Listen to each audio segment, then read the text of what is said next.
Well, hello and welcome to another guest episode here on the Profit with Law podcast. I'm your host, Moshe Amsel, and I am super excited to have our guest today. Our guest is a well-renowned author, business book author. Many of you probably read one of his books, and I'm excited because both of his books that I know about and I've read are books that are very highly relevant to law firms.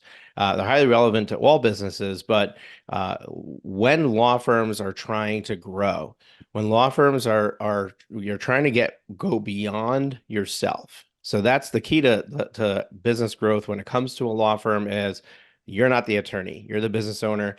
You need to hire another attorney. You need to hire a sales staff. You need to implement systems and processes to create a great experience for your clients. All of that revolves around this idea of creating something that's bigger than yourself.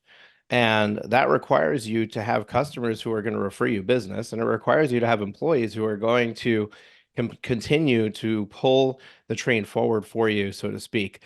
And our guest today is Joey Coleman, and Joey is the author of Never Lose a Customer Again. And for those of you on YouTube, I'm holding the book up for you. But anybody who listening to this podcast can just go in the resources section. We're going to link up links to these books in the show notes, so you can go and purchase them if you'd like. And the other is Never Lose an Employee Again.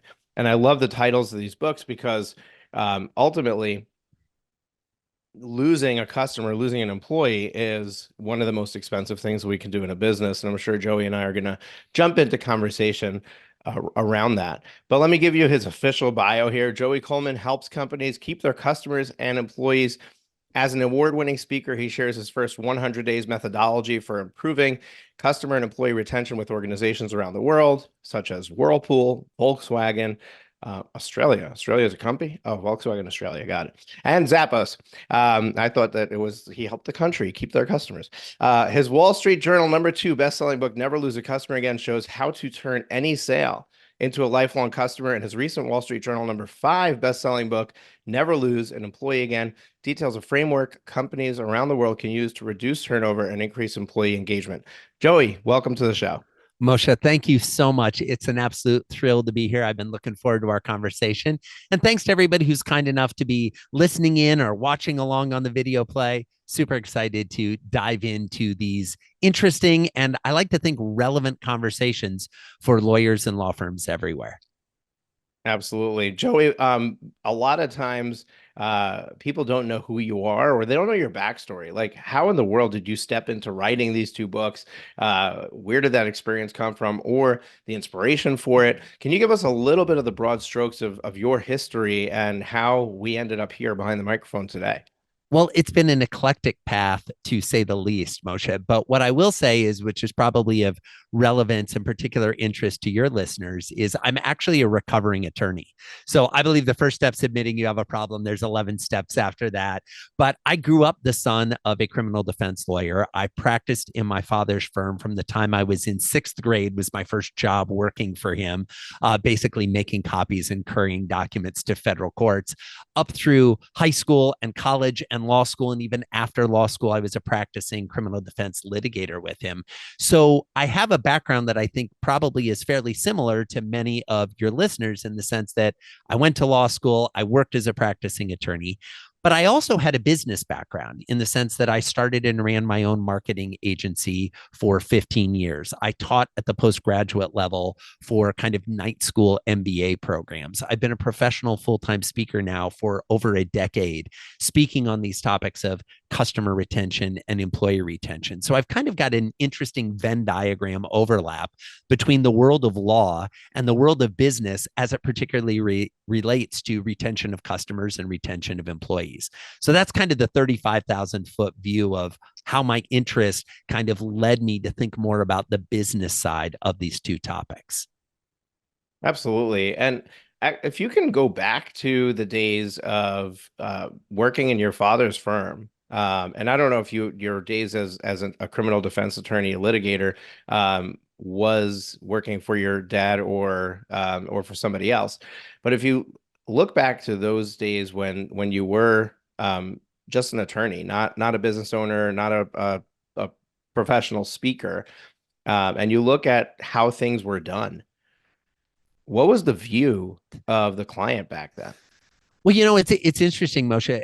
When I think about my time just when I was a lawyer, I often find myself thinking, if I knew then what I know now, I might have done some things differently. And I did. I worked at my father's law firm doing criminal defense. For context, we had anywhere from 2 to 5 lawyers with about a half a dozen support staff.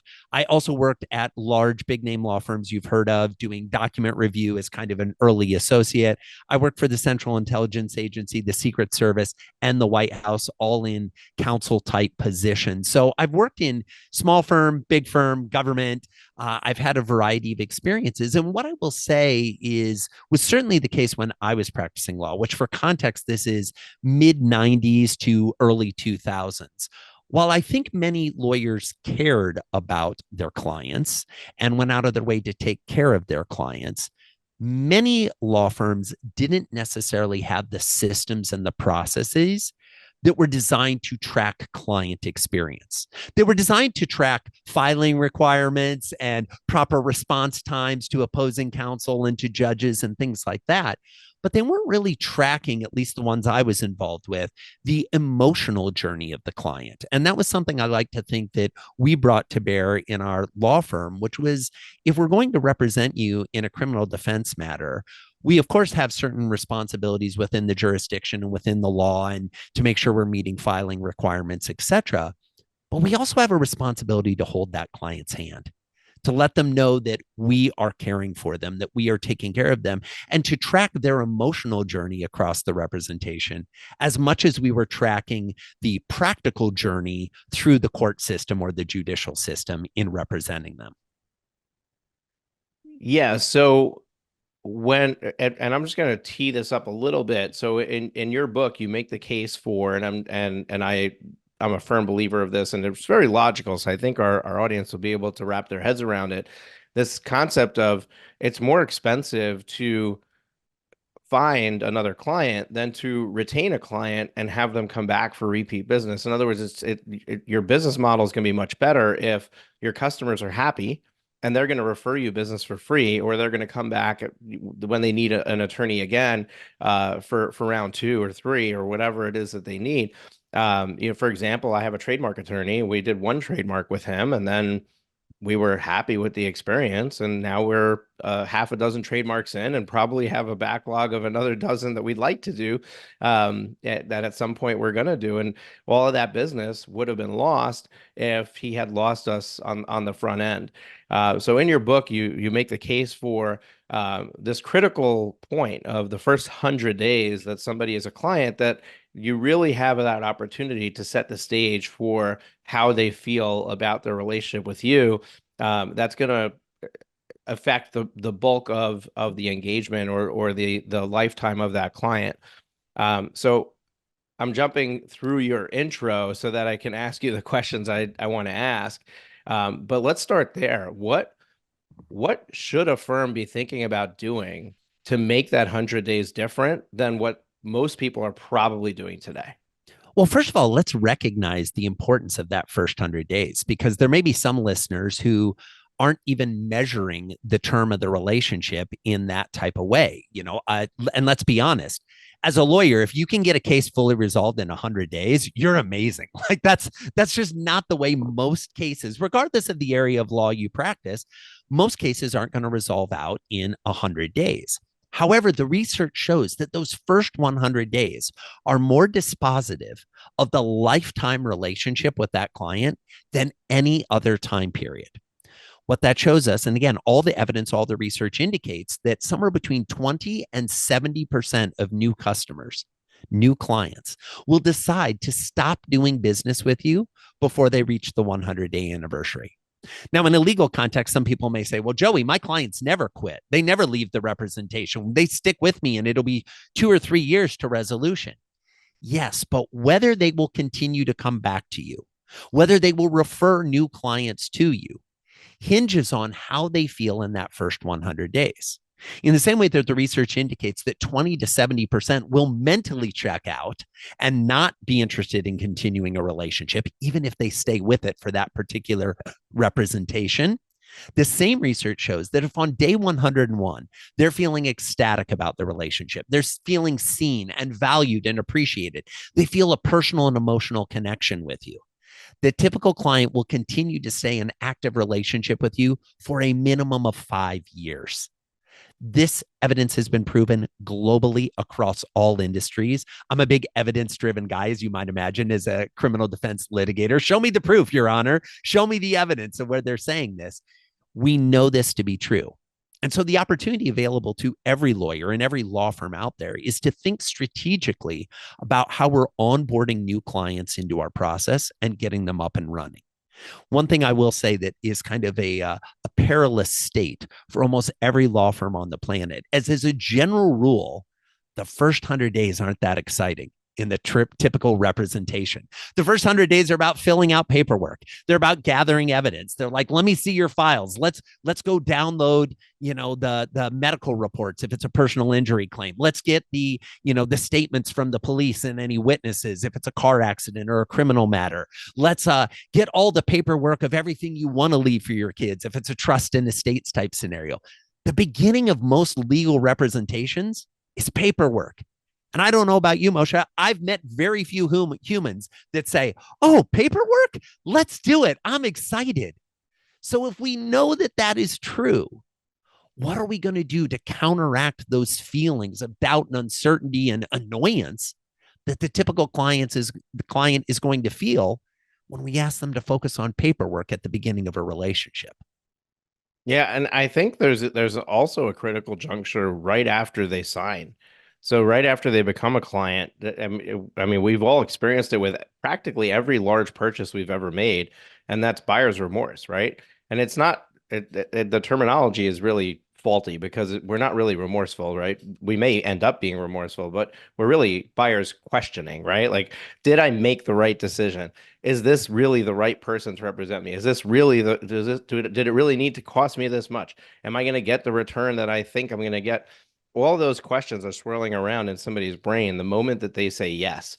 Once they make that decision, they're immediately turned to the next question, which is, was that the right was that the right decision? And I work with my clients specifically on that period of time right at the beginning to think about, like, what can you do to wow somebody in those first 24 hours to get them out of the buyer's remorse cycle. So I'm wondering, how do you look at the 100 days? Is it like that? Is it kind of the same thing where what can we do to wow them over those 100 days? What can we do to let them know that we really care about them during that process? Moshe, you are spot on. The buyer's remorse is actually the third in the 8 phases that I talk about, and how we're addressing that is really important. I would posit there isn't an attorney on the planet who isn't familiar with the phrase buyer's remorse. But if I were to go to your firms and say, what is your system and process for addressing the buyer's remorse that we scientifically know every client is going to experience? It's like cue the tumbleweed. There's very little focused effort to address it. And you are spot on. In the beginning, it's all about acknowledging the fear, the doubt, and the uncertainty that the new client has about the representation agreement they just signed. When someone walks out of your office and they take the elevator back down to their car, or they start to head home, you're in your office thinking, woohoo, we landed another client. Let's get the paperwork going, file an appearance. Let's get the evidence rolling. We're excited. We're moving into the process. But meanwhile, our client is going, to your point, why is it costing this much? Did I pick the right lawyer? I interviewed 3 lawyers, and this one seemed the least objectionable of all 3. But is that a reason to pick someone? Is that a reason to work with someone? What if this doesn't end up the way I'm going to? I just got into bed with someone for a relationship that is probably going to be months, if not years, before we see the desired outcome. What is that journey along the way going to be? And so while I agree with you that we want to figure out ways to surprise and delight and, interact with our clients, in the beginning, it's just about reaffirming their choice. It's letting them know that they made a smart choice. It's letting them know that we're to be trusted with this important matter for them. One of the things I realized when I mentioned earlier, if I knew then what I know now when I was a criminal defense lawyer, the typical lawyer, if you look at the American Bar Association's research, has somewhere between 60 and 80 active cases at any one time. Okay. When I was practicing law, I had on average 250 criminal cases that I was representing clients in at any given time in history. So I don't say that from a point of bragging, but what I do say that from a point of reference is to say for each of those clients, their matter was probably the most important fear, concern, challenge that they had going on in their life. I did a lot of major felony cases. I mean, this was the kind of consequence where if this went wrong, they were going to prison, not jail, prison. But stop and think about that. How did each of those clients weigh into my schedule? Well, if I had 250 of them and I spent one day thinking about each client, just one day, it would take me a full year to think about each client. A full year. If it's the most important thing in their life, but it's one of many in my life, I need to be going out of my way to hold their hand, to let them know that I'm paying attention, to let them know they're going to be well taken care of, to let them know that even though the wheels of justice grind at an intolerably slow rate, we're still there. We're still working on their case. We're still preparing things. And in a criminal defense context, and forgive me for those of you listening who are like, Joey, I don't do criminal defense. My theory is if you can do this in criminal defense, the rest of y'all practicing law in other areas have no excuse. But in a criminal defense context, if I can help hold your hand, if I can help assuage your fears, your doubts, your concerns, if I can help you understand that taking more time is actually in your best interest. Why? Because witnesses' perspectives fade, law enforcement perspective fades, evidence goes cold. There's all sorts of things that are happening that are actually in the criminal defendant's best interest if we delay going to trial right away. If I can help them understand that prolonging the situation is in their best interest while still maintaining their connection and their relationship with me, this ends up being in everyone's best interest. These are some of the opportunities that are available to us when we pay attention to what is going on in the client's emotional journey as well as our own. Now, you laid this example of you had 250 cases active, which means that if you spent a day on each one, it would take the whole year. You kind of helped present this argument that a lot of people are sitting there thinking, well, so what is the answer to that? Like, I don't have time to be spending extra time massaging somebody and making them feel better because I actually need to go and do the work, right? I need to go and represent them, and I've got this massive caseload, which a lot of our listeners would be very happy if they had a massive caseload. Some of them are struggling on the marketing side, but let's just assume that you are really busy and you're trying to you're missing dinners and coming home late and working at night. And now you're on top of that, we're sitting here behind the microphone. It's really nice that we're, recording an episode for you and then telling you that you need to do all this extra stuff to make people feel good. What is the solution? Is it automation? Is it delegating to somebody else, or is it something aside for that? I think it's yes and. The solution is systems and processes. The solution is thinking through this stuff with an intentionality about how am I interacting with my clients. If we look at the number one reason that lawyers get complaints filed against them from the Bar Association, it's for lack of communication. It's not malpractice. It's not, oh, you did something egregious. I mean, we sit in these ethics courses, right? And professional responsibilities courses, usually in our third year of law school. And we hear case after case after case of people having inappropriate relationship with clients, people taking client funds and spending them in inappropriate ways. What I found fascinating is a good 60 to 70% of that class should have been focused on just communicating. Literally that. It's as simple as that. Here's the standard I think everybody should try to adopt with their clients. I should be able to call any one of your clients at any point in the journey of their representation and say to them, where are we right now in your case? Where in the process are we? What has happened most recently? what is happening now and what's going to happen next. Now, I'd be willing to bet that if I asked any lawyer listening in to pick I would pick a client of theirs and say, where is that client right now? They could answer that question. Even if they had 250 clients, they know where they are. Oh, we're in discovery. Oh, we're, getting ready to go to trial. Oh, we're waiting to hear a response back on some interrogatories from opposing counsel. We need to make sure our clients know where we are as well. And that's something that can be systematized and delegated as a process of just sending regular updates to your clients and say, hey, here's where we are. Here's where we're going next. And I would recommend that most lawyers stop thinking in terms of text and start thinking in terms of pictures. What do I mean by that? When you send a client an email, a form email or a form letter that goes out of your firm that says, we have submitted our answers to their interrogatories and we are waiting for their replies. The average non-lawyer thinks you're speaking Mandarin, thinks you're speaking Greek. They have no idea what that means. They have no context. But if at the very beginning, when we entered into the representation, we showed them a picture, and the picture was a piece of paper with a bunch of questions answered on it, and then another set of questions that were blank. And we showed, and here's where we send our answers and we send them questions. Then we wait to get back their answers. And then we compare their answers to our questions to see where some hidden gems might be in this case. If we give them a picture and we let them know that's where we're at, that's a lot clearer explanation. So I do think, to your point, part of it is systems and process.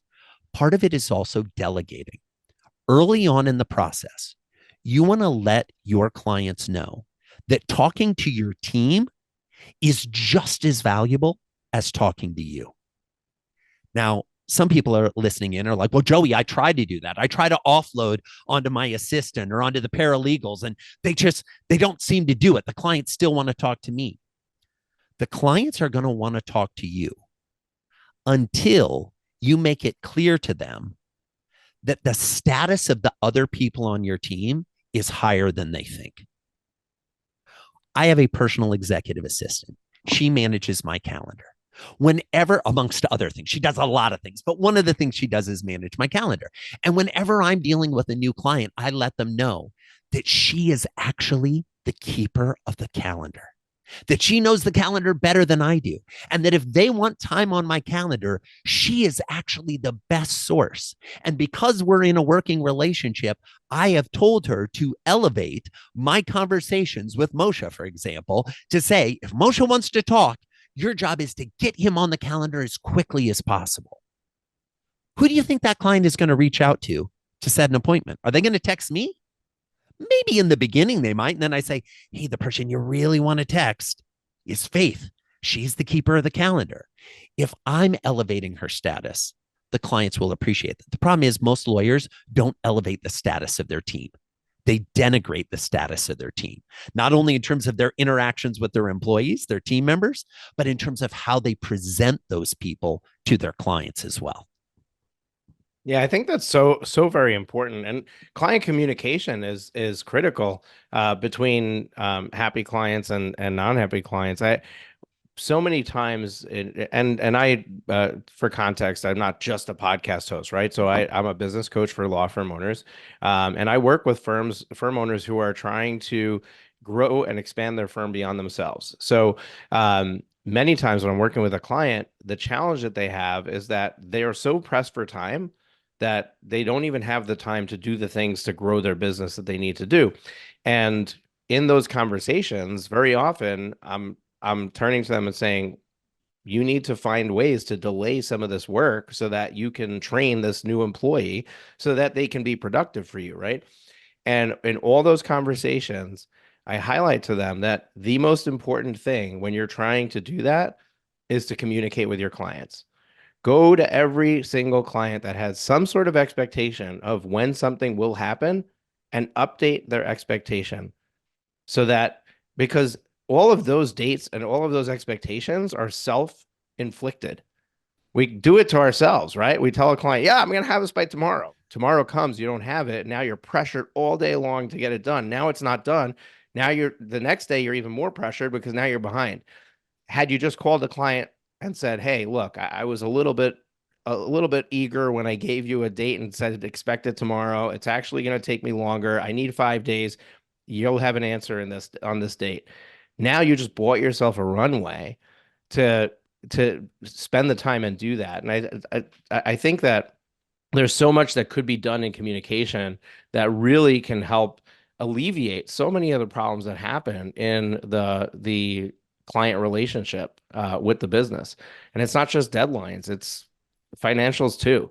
Clients get an invoice, they're shocked at how big the invoice was. Well, if you had communicated along the way, said, "Hey, look, just so you know, we're spending a day in court. Don't be surprised. At the end of the month, it's going to be a big bill because we just spent 8 hours together," or get away from the stupid practice of billing once a month and bill once a week, so that at least Or clients get a bill smaller or bill. do flat fee. Do Right. flat fee arrangements if you can do that in your jurisdiction with the type of law you practice. I totally agree with you. I think that the challenge, two things. Number one, when it comes to communication, no client should ever be shocked negatively by the communication. They should be shocked positively. I just spent a few days at Disney World with my family. We went to the Galaxy's Edge Star Wars place and we built little droids, right? I've got two young boys and we built these droids. And I'm looking at the souvenirs and I'm looking at what we've got. And we got to get everything home. And when we finished building them, they said, "Hey, by the way, if you don't want to carry these around the park all day," and it was raining the day we were there, and we built droids, okay? Droids and rain, not a good combination. We can ship them home to your house and it will be $30. I was like, this is a no brainer. $30 in shipping and you'll pack it all up and send it. I said, just out of curiosity, how long will it take for them to arrive? They said, we'd like to tell people 10 business days. And I'm thinking, ooh, how are you sending them? Via carrier pigeon? But okay, whatever. And I messaged my boys, it's going to be 10 days. I tell them what day it's going to be when we get home. A day and a half later, we fly home. The day after that, there's a knock on the door. It's UPS with the droids. See, they set the expectation that it was going to be 10 days, which I was fine with. They picked the deadline, not me. Lawyers listening in, you got to stop creating deadlines for getting back to your clients that are just self-imposed wounds. Like, don't do that. To Moshe's point, build yourself a little runway. Take it out a little bit further, because then if you do come earlier, you build trust. You build confidence. You say, wow, they said to be 2 weeks and it only took 4 days. But these guys are on top of things. This is amazing. The other thing we want to do is think more strategically about the types of communications we're having with our clients. If your only communication is your monthly bill, forgive me, but like, I want to just smack you. Like, what are you thinking? Like, we have to do better. We know we need to do better. No one likes getting bills. No one. So if that's the only thing I've done with you this month is to send you a bill, it's on me if you're not feeling great about the relationship. I should have done more. And that's where we get into that systematizing and that creating process. And you absolutely, especially if you're early on in your career, you're early on in your practice and you're trying to grow, you must carve out the time to train your team. When I started working with my assistant, one of the things we talked about was emails. We spent a half a day on email. Some of you are thinking, Joey, geez, doesn't your assistant know how to do email? She does, but does she know how to do email in the spirit of my firm and my organization? And I said, look, every email we send, the first 1 to 3 sentences is about creating personal and emotional connection. Now, some people are like, Joey, people like emails that get straight to the point. Yeah, they do. But you know what they also like, even more than that, is feeling like they matter as a human being. So we have 1 to 3 sentences that just acknowledges reality. Hey, it's been a while since we talked. Hey, I know last time we connected, you were getting ready to go on vacation with your family. How did that go? Next paragraph. I wanted to update you on the status of your case. Now we give the information, but we give the information after acknowledging them as a human, after creating a little bit of rapport. And not only did I explain this and we create templates for this, but then as we moved to my assistant sending more emails on my behalf or on behalf of the firm, we would do a shared screen where I would say, great, we're going to do 5 emails over the course of the next 30 minutes. And I'm going to watch as you put these emails together. and I was giving feedback. Now, did that take time to carve out? Absolutely. Is that time I could have been using to communicate with clients and do other work? Absolutely. But once I had showed her how to do it, now she can handle 99.9% of emails that need to go out to my clients. And on the off chance that she's faced with a situation she doesn't know how to handle, well, we have regularly scheduled times to review the unsure emails. That's our categorization for emails that come in that she's like, I'm not exactly sure. We haven't dealt with this one before, Joey. This is a unique scenario, a unique situation. And then we make time to review that. And while we do, we're creating snippets, we're creating templates, we're creating systems and processes that can be followed going forward. Joey, I love a number of the ideas that you presented today, and this is another one. One thing for those of you that are like, when you get into an email, you just go and type what needs to be typed. What I do, I'm like that, and what I do is I before I send any email, I go back and I insert the beginning. So I actually write the email like it's straight down to business. And then I go back and say, okay, how can I personalize this? And I add that extra paragraph at the beginning.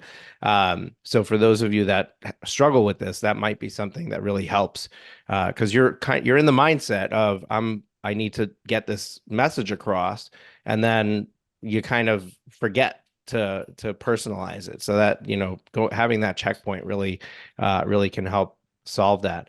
I also really love the infographic idea that you gave. If every firm simply had a pre-printed infographic or a PDF that you can share with your client to show this is the journey of what you just embarked on.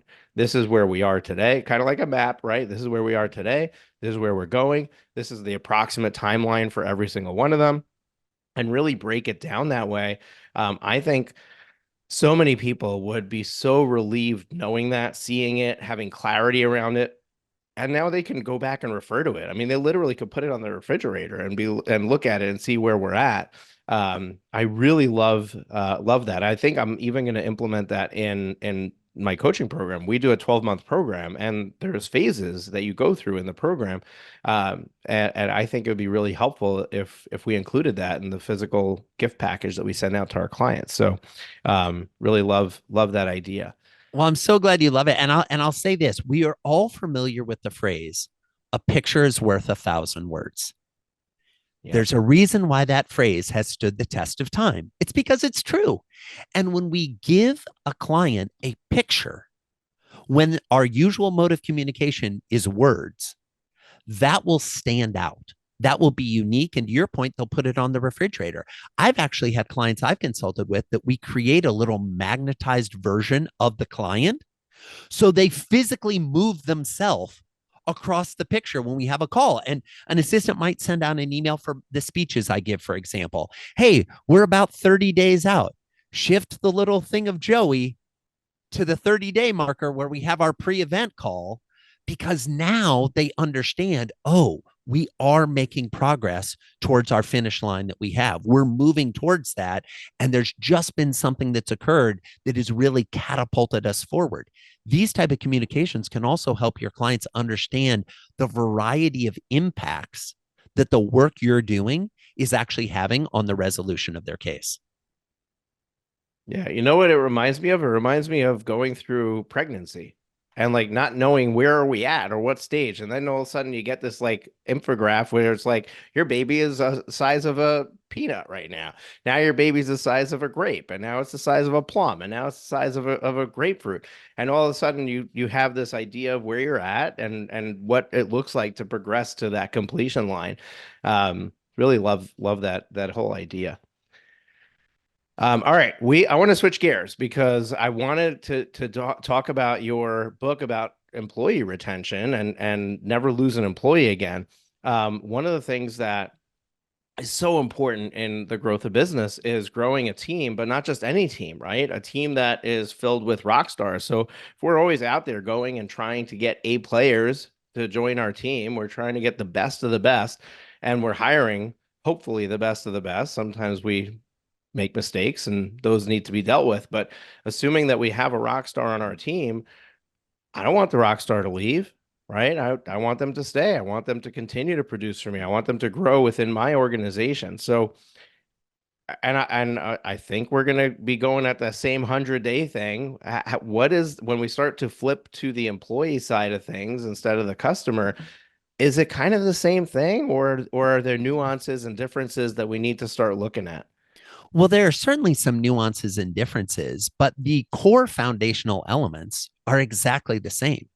And the reason for that is humans are humans are humans, whether they are clients that we're representing or team members or members of our employee base that are working with us and for us. They're still driven by very common human desires. We talked earlier about buyer's remorse. There's a thing I like to call new hires remorse, where a newly hired employee begins to doubt the decision they just made to accept your job offer. They think, oh, I should have negotiated for more. Oh, I should have asked for a better package. Oh, I was interviewing at a couple places and I hadn't heard from that other firm, but I accepted at this firm. Maybe I should have waited longer and I would have gotten a better deal there. These are things that most of the folks listening to this podcast have experienced in their own life with accepting job offers or making decisions or where you decided to go to law school, for example. We know these things to be true, but what are we doing in our business to address it? There's a similar 100 days model. The 100 days foundation that someone gets as a new hire speaks to the likelihood of them staying with you long term. The research shows that somewhere between 20 and 70% of new hires are going to quit before the 100-day anniversary. Ironically enough, that's that same 20 to 70% of new clients that are going to quit before the 100-day anniversary. The problem is when an employee quits, the ripple effect is even bigger than when a client quits. Because not only do you lose the employee, but you've started to chip into the morale of all the other members of the team left behind. Because what usually happens, Moshe, when somebody leaves? Oh, we go to everybody else. Hey, sorry, Moshe left. But what we're going to do is take Sally and Juan. You're going to have to work to pick up the slack of the things he was doing. But don't worry, we're going to quickly hire some. No, actually, we're not going to hire someone quickly. That's how we got into this problem in the first. We're going to take our sweet time hiring a replacement, but we're going to need you to do this for several months. By the way, we're not going to give you a raise or a bump in title. Just take one for the team and help out. Meanwhile, Sally and Juan go home that night and they say to their significant other, what did Moshe know that I don't? He was here less than 2 months and he left. There must be better things, greener grass over the horizon. Maybe I should be polishing my resume and looking to go somewhere else. We need to think more strategically about the experiences we're creating for our team members. And notice I keep saying team members. They're not your staff. Staff is something you use to help you when you're hiking up a mountain so you don't fall. That's a staff, it's a stick. Employees, team members are the people that are joined in to be part of your desired goal, your desired impact. The last thing I'll say on this, you need to decide what kind of firm you are. Some firms say, well, we only want to hire rock stars. Great. Do you only employ rock stars? Well, not really, but we want to only bring in rock. Well, rock stars don't want to play with has-beens. Rock stars don't want to play with newbies. Rock stars want to play with other rock stars. So if you're going to hold your incoming employees to a super high standard, you better be holding your existing team members to that same standard or even a better one. And are you the type of firm that develops talent? Because, by the way, you can hire undeveloped talent and develop it in a way that is in alignment with your worldview, your systems, your processes, and do it at a much lower price point than if you're only hiring rock stars from the beginning, who, by the way, are going to come in and are going to immediately notice all the places where you can improve. A rock star comes in and says, that drummer is off beat. Oh, that saxophonist, they are just playing the wrong chords. And suddenly we're in a situation where, yes, they're elevating things, but if you're not jumping in to elevate the firm with them, they're going to join another band right quick. Yeah, I love that the analogy using the rock star term because it really is it really is true. Um, what do you think are the main drivers of employee satisfaction, and where should the focus be in the first 100 days? I again come back to the research. Moshe, forgive me. You can take the boy out of the courtroom, but not the courtroom out of the boy. I look to the evidence. Most research that has been done on why employees quit or why team members leave looks at a sample set of somewhere between 250 and 500 respondents. Now, if you know anything about statistical relevance, that's way too small of a sample set. In researching my book, Never Lose an Employee Again, we found some research conducted by the Work Institute where they interviewed 234,000 exiting employees and asked them, why did you leave? What was fascinating is the number one reason people left, somewhere between 23 and 24% of the respondents cited a single category of reason for leaving. And that category or that reason was they didn't see a clear path forward for themselves at that organization. So they wanted to leave and go somewhere else where they saw they could develop their career more clearly. If you did nothing in listening to our conversation about your employee experience, other than this single piece of advice I'm about to give, you would still be incredibly successful. And that piece of advice is this: does every member of your team know what their next two jobs at your firm look like? Do all of them understand what the evolution will be? You might come in and say, well, we have associates, and then our associates become junior partners, and then our junior partners become senior partners or equity partners or non-equity partners or emeritus. We've got a path lots of times for the lawyers, but we don't have a path for the support team members. Somebody comes in as a paralegal. Well, is the next step being a lawyer? Well, maybe that's the step they want to take, but maybe they want to be a senior paralegal, or maybe they want to jump over and run marketing, or maybe they want to become an investigator. I don't know. But if I don't know and you don't know, I can almost guarantee they don't know. And if they don't know, that means they're going to be looking elsewhere. Okay, so I mean, 95% of our listeners at a minimum are small businesses. Small in the context of they're doing 10 million or less in revenue, right? When you're a small business, you have a small team. So you may not have a upward trajectory or path for your team members. What does that look like, and how do you keep people happy when your rise to become the CEO of Amazon is not on the table, right? Fair enough, but that presumes that all of your team members want to rise to become CEO. See, I think that's a fundamental challenge that most firm owners have. They think, well, everybody has the same worldview that I do.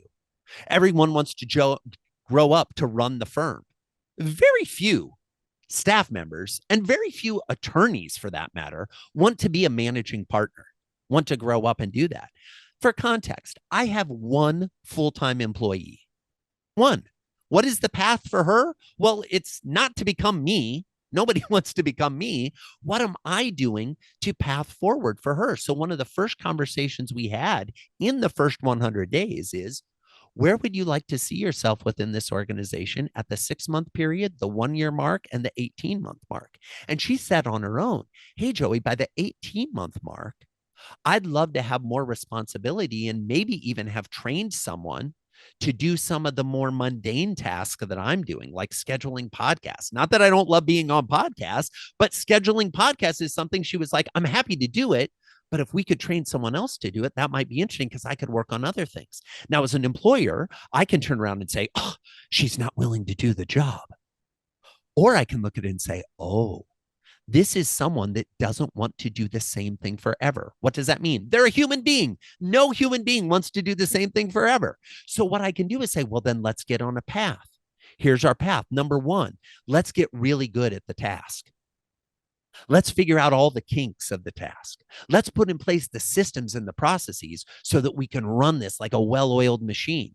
And then let's start to create trainings so that when we do have the person who's ready to come into that role, instead of Joey training that person, you can train that person in what works and doesn't work.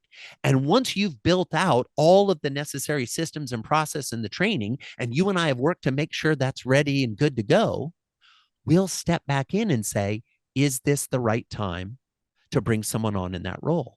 Now, here's the other benefit we get from doing that.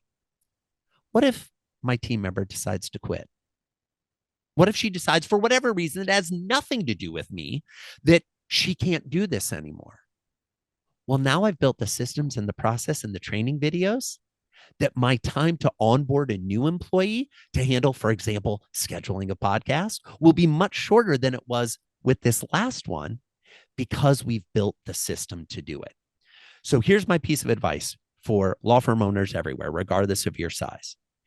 You need to have at least a half day on the calendar every month devoted to systems and process. If you do that for a year, you will be better positioned than any other single task you could spend time on over the course of the next year. Build in the system, build in the process, build in the steps to figure out how do we make our system more efficient, more effective, and easier to run. Yeah, I'll even add one on top of that piece of advice. Create a system or a process for creating systems and processes.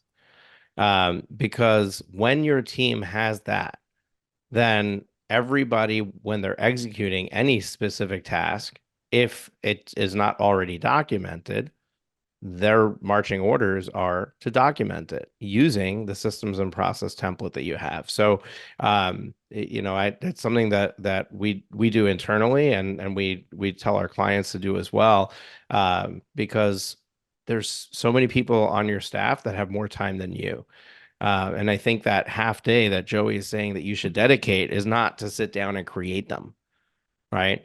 But to look at where are the gaps, to figure out what are the things that would be the highest value things to processize and systemize that would improve my client experience, improve my employee retention, or make us more efficient and therefore more profitable.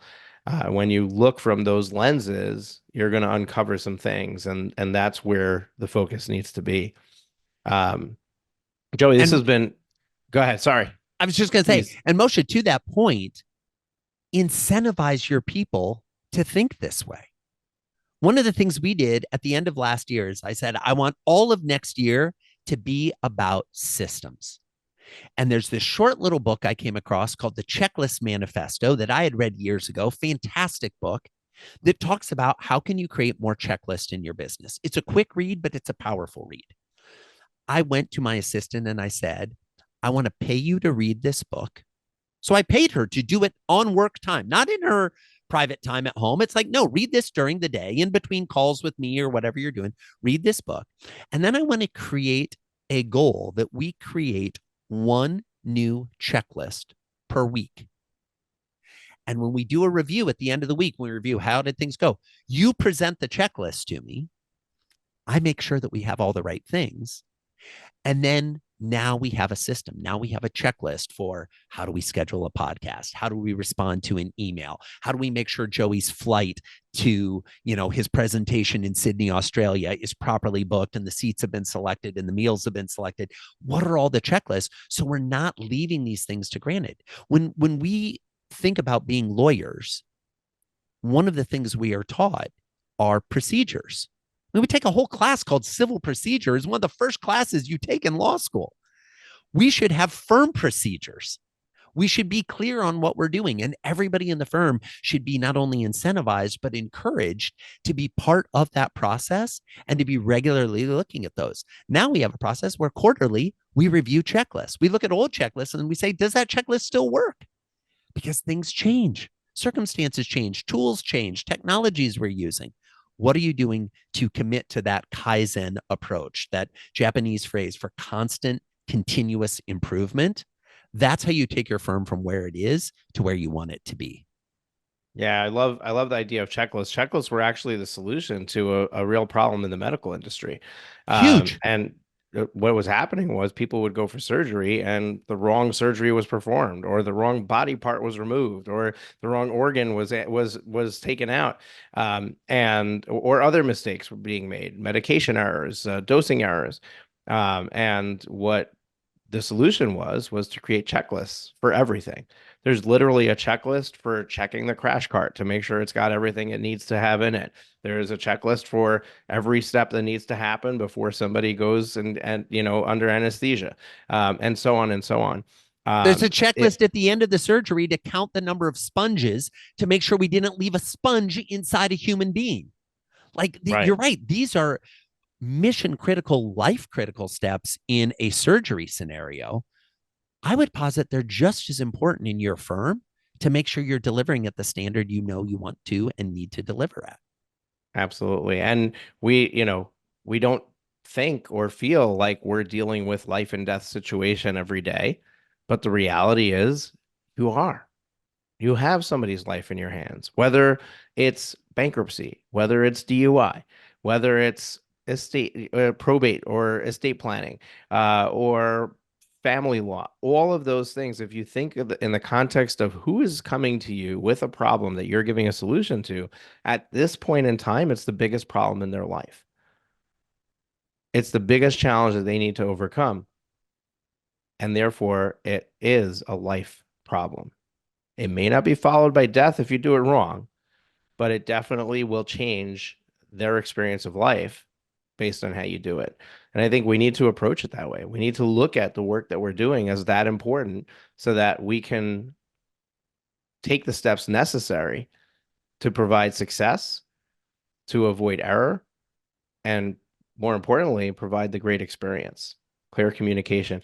I mean, how many of us have suffered at the side of a poor bedside manner physician, right?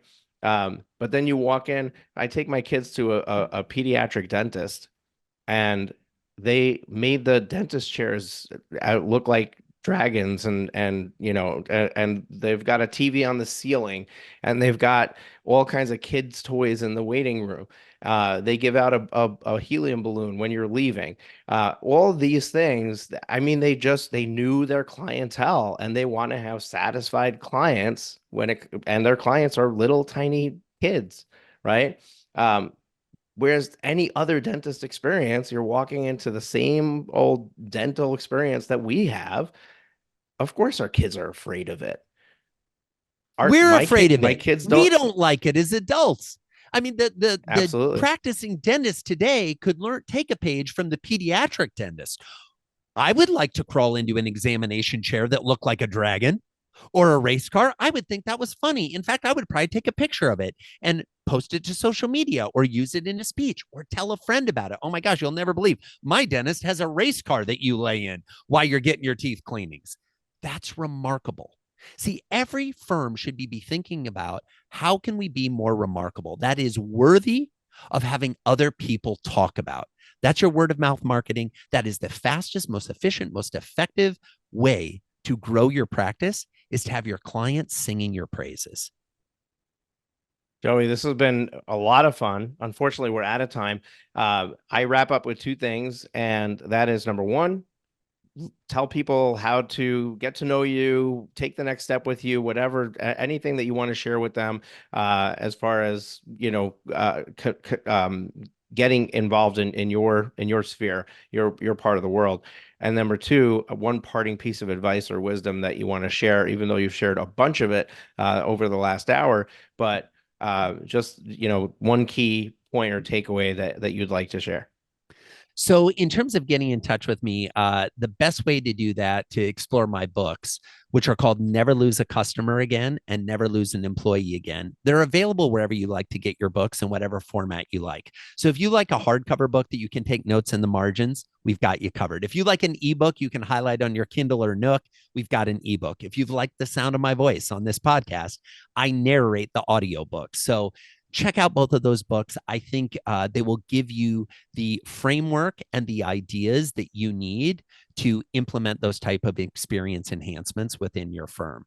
The other great place you can find me is on my website, joeycoleman.com. That's Joey, like a baby kangaroo or a 5-year-old, Coleman, Coleman, like the camping equipment, but no relation, joeycoleman.com. You'll find videos, you'll find more information about customer experience and employee experience. And then the last piece of advice that I would give, or the last suggestion I might make, I want you to think briefly of something in your firm that is not working right now. Now, before you start vomiting because you just thought of 80 things, I want you to narrow it down to just one little thing that isn't working and commit to taking one step this week to make it better. That could be trying to sketch out a checklist on the back of a napkin of something that might work to make it more efficient. That could be sitting down with your assistant or a paralegal or someone else in the firm and saying, hey, we know this isn't working. What ideas do you all have to make it better? Stop trying to swallow the whole thing at once. Take little bites, find one little discrete piece, make some improvements, make some enhancements, and then use that singular effort to help build momentum on creating the type of experiences that will keep your clients coming back for more and keep your team members engaged and retained for the long term.